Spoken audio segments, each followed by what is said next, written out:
I want to talk to you about racial inequality when it comes to earnings and finance, and the fact that Black households make less than their white counterparts when it comes to property, wealth, you name it. And not only is that a historical fact and the data shows it, but in the last 20 years, that gap seems to be increasing. Why do you think that is? I'm going to throw this at Luanda. I think that we need to, this goes back to, again, systematic racism, because there is racism even in salaries, even in your salary earnings, right? So you can be a Black man who has the same qualifications and is in the same exact job as your white colleagues, and you could be earning up to 19% less than them, right? And that's only men. Like, we haven't even got on the topic of, you know, gender equality pay and all that stuff. and that's speaking if you get the job, because even when you're handing out your CVs, you are actually 70% more likely to get called into an interview if you have a white British sounding name than if you have an ethnic sounding name. So that's even if you are able to make it into the job. And then once you get the job, it's about if you can keep it, being in that environment as probably one of the only Black employees there, you know, because as a Black employee, you are held accountable for other Black employees' actions, even if you don't know them, even if you're not friends with them. I mean, just to speak to that, there was a company that I worked for and it had branches in different areas. One of my friends worked in another area and she saw an email from the head of the company to that particular department saying, don't hire any more Black people. Don't hire any more Black people. They're lazy. That's a true story. That's a true story. Oh my gosh. So there's even that kind of issue of, you know, having those kind of stereotypes play out negatively in your life. And it's really frustrating. And I think possibly one of the solutions for that could be to be transparent in your income. If you are working in the same sector as another person, we should be all earning the same thing. If we're all doing the same job with the same qualifications to the same standard, we should be earning the same thing, and it should be open. We should all know what everyone else is earning. Like, I don't know if you guys remember the Sony email leaks. Do you guys remember that?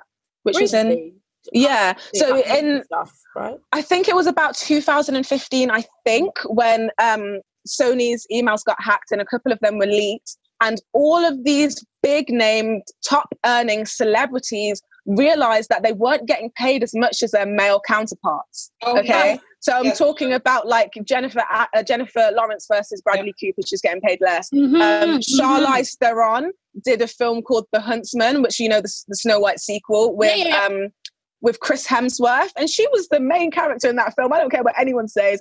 She was then able to negotiate a $10 million pay rise because she realized that she was getting paid less than Chris. And you can't fight for what you don't know that you have, you know? 100%. So that's why I said transparency, just to start with would be a good start, I think. And then also on top of that, you know, we could sprinkle in some positive discrimination in there as well. just a little bit, just a little. Because like I said about the names, like not even getting to interviews, like there was a lot of things working against us as Black and brown employees in the UK.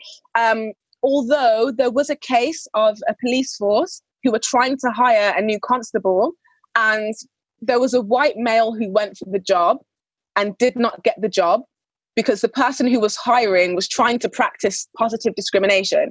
And they wanted to increase their female officers, their LGBT plus officers, their Black and brown officers, their officers with disabilities. They openly said, this is what we want to increase within our force. Mm-hmm. That man was so butthurt over not getting that one thing that he filed a discrimination case and he won that case.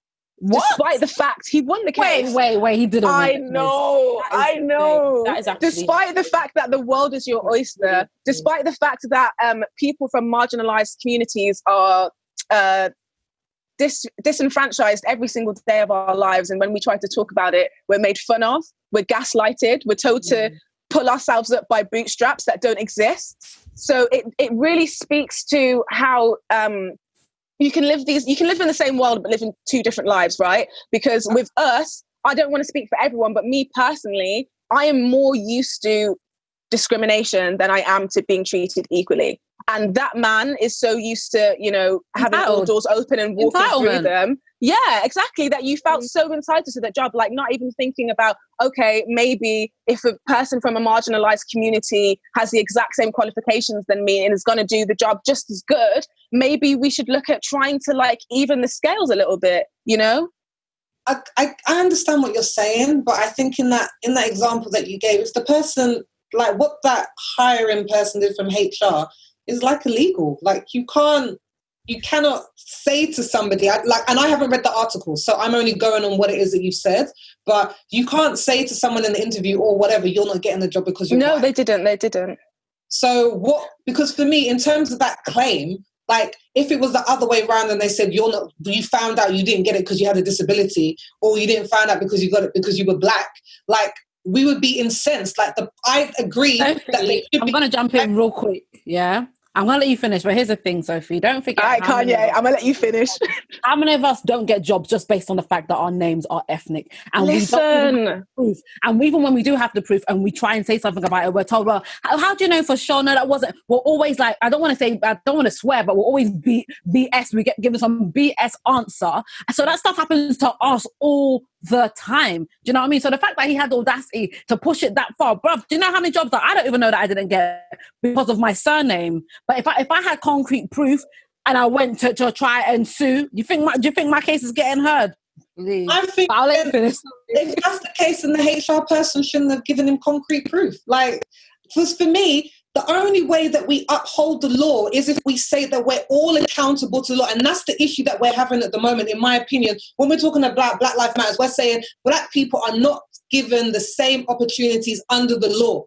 The law is there for a reason, and the whole point is justice is supposed to be blind. It isn't, but it's supposed to be. So we should all be treated the same, and that's the whole point of the Equalities Act. For your gender, for your race, for your marital status, you shouldn't be treated differently. So whatever was going on in that HR process, they need to fix that, because you can say in your job description that you're specifically looking for, or you would prefer to hire people of BAME categories, but then everyone should be having a fair access. And the point is, people don't. So I'm not saying that in terms of a sense of entitlement, that people shouldn't be like, it's okay if someone who's not me or who isn't white gets the job. But you need to make sure that your HR process is firing on all cylinders. Because the fact that they were liable for that, then I'm just like, then your HR person messed up, because you should have done that better than that. Right. But the thing is that the law right now does not recognize systematic racism on any level. If I'm doing a race with, like, say I'm racing a white woman and we're doing a 200-meter race and they let her run for 30 seconds and I'm being held back at the start line, and then they say, okay, Luanda, you can run now.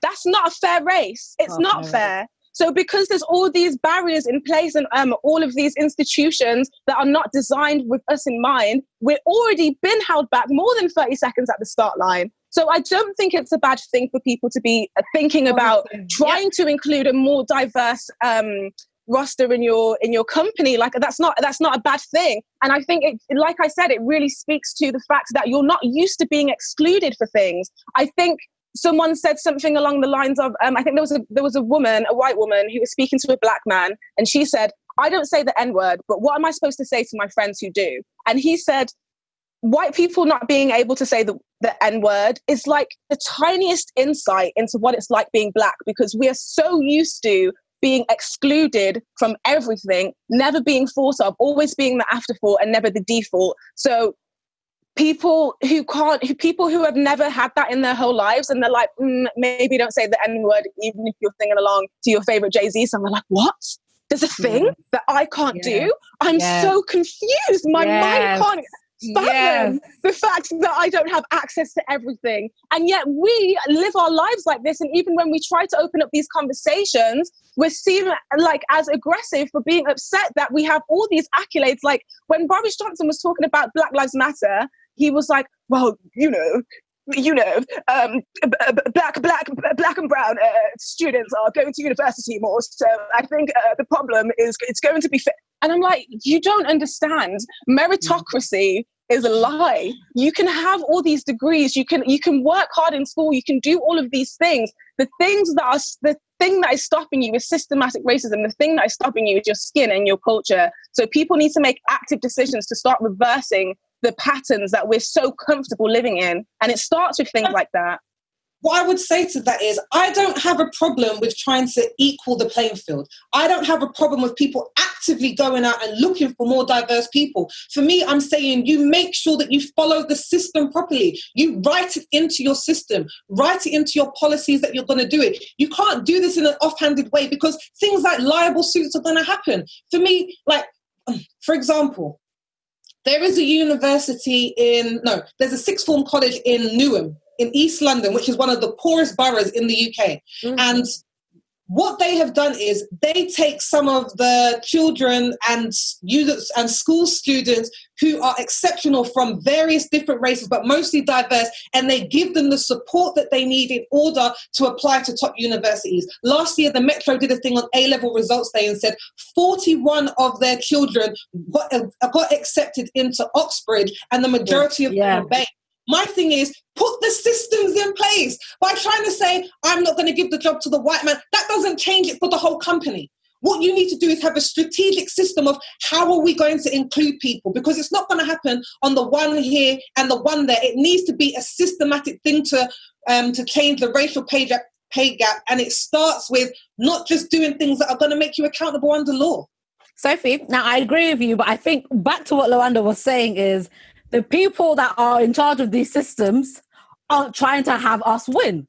So where are we going to how are we magically, no, because Sophie, these systems, right, we have known about pay issues and discrimination for decades, right? And every so often they try and be like, yes, we're going to make sure we push diversity in this company. Oh, we're going to try and push diversity in the police force. Oh, we're going to try.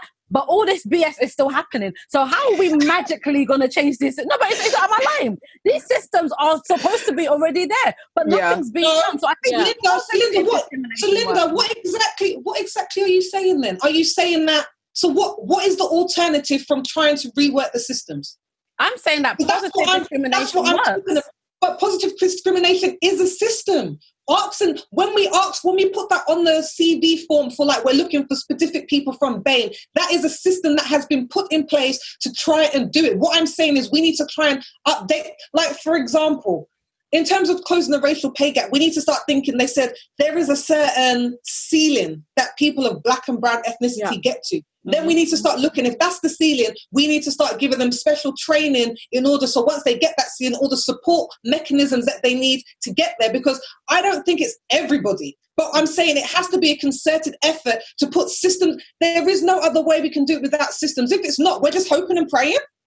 No, but what I'm saying is, who's going to be running these systems? And how do we know their agendas? Because we've already been told this, Sophie. We've been told this so many. Look at when they tried to diversify the police force. They made a big push for it, but yet we're still having situations like Mark Duggan occur. Do you understand? So what's the alternative? What's the alternative? The thing is, unfortunately, there is no alternative. That's why I think that positive discrimination should work. I don't actually know the exact ins and outs of the case that Luanda mentioned. I don't know why he was deemed liable. For all we know, it could be the judge. The judge could just be someone who's just as entitled as him. But here's the thing, we're shaking our heads, but it's the truth. We don't know. Do you understand? I can't tell you that it was a black judge that judged that case. I can't tell you what the jury looked like if the jury were black or white. I can't tell you who the prosecuting officer. Like, I can't tell none of that. For all that, the system, it runs so integral to people. The system is made out of people. So unfortunately, I think honestly, positive discrimination is the only way to. I don't know.